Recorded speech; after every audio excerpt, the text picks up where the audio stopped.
2 weeks ago, people across the world celebrated festivals honoring light, goodness, and purity.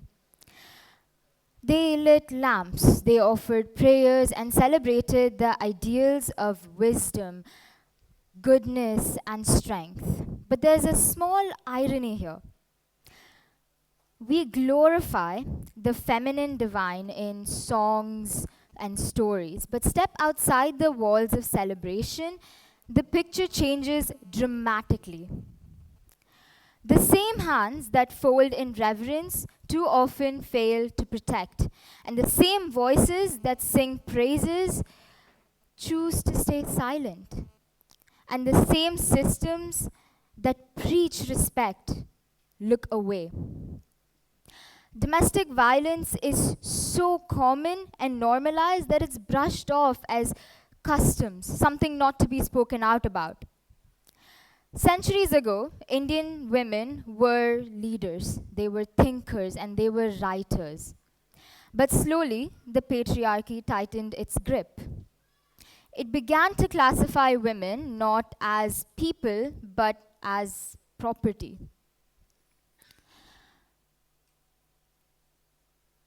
Now, because of this, obviously the women amongst us, they began to be treated as objects, as something that men needed to control.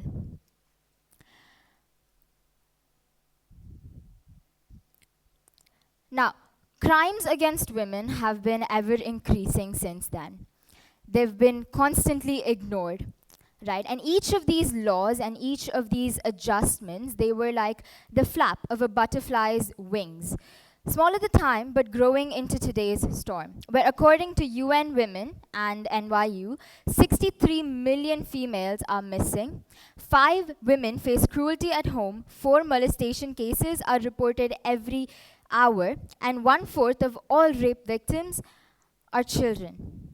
This is the accumulated weight of history crashing down on women's lives today. According to Al Jazeera, every 16 minutes, a woman is attacked in India.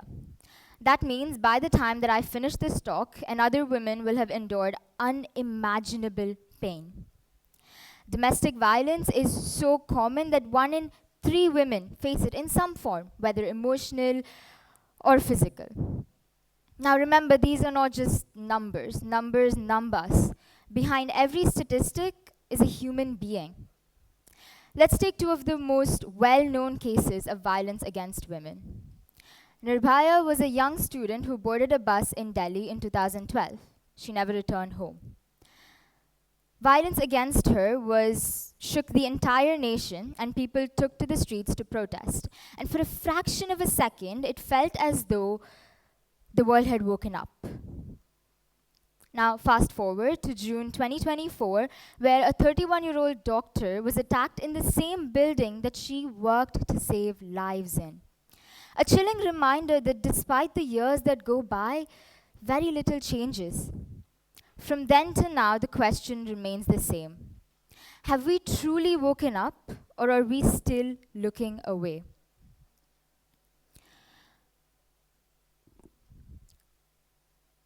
Violence is not always loud. And for every Nirbhaya and for every doctor in Kolkata, there are countless women whose names and stories we will never hear.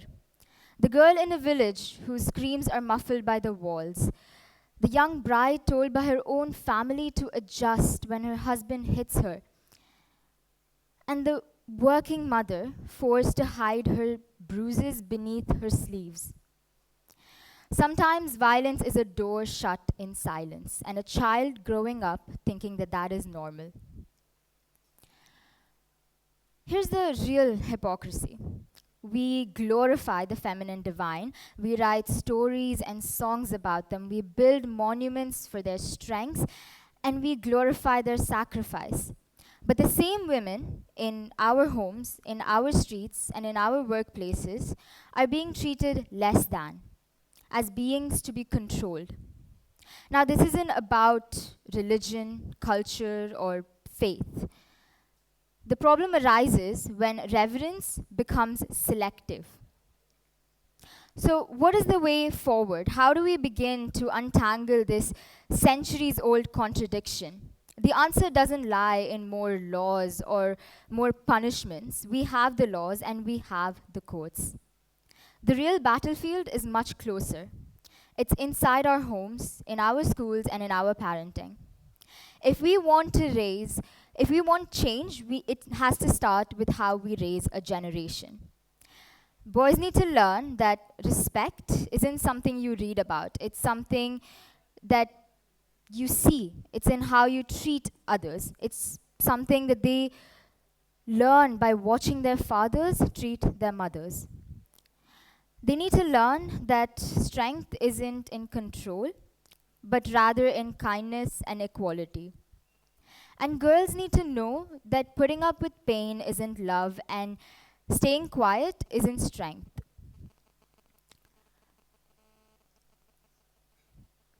So, all of us in this room, we need to understand and learn that every joke, every snide remark that puts a girl down is how inequality keeps growing.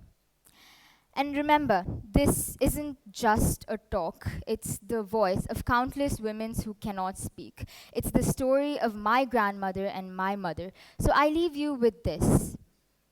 Will we, as a generation, continue to worship strength in ideals and ignore the strength that live among us? Or will we, as a generation, learn to honor, respect, and protect women? Thank you.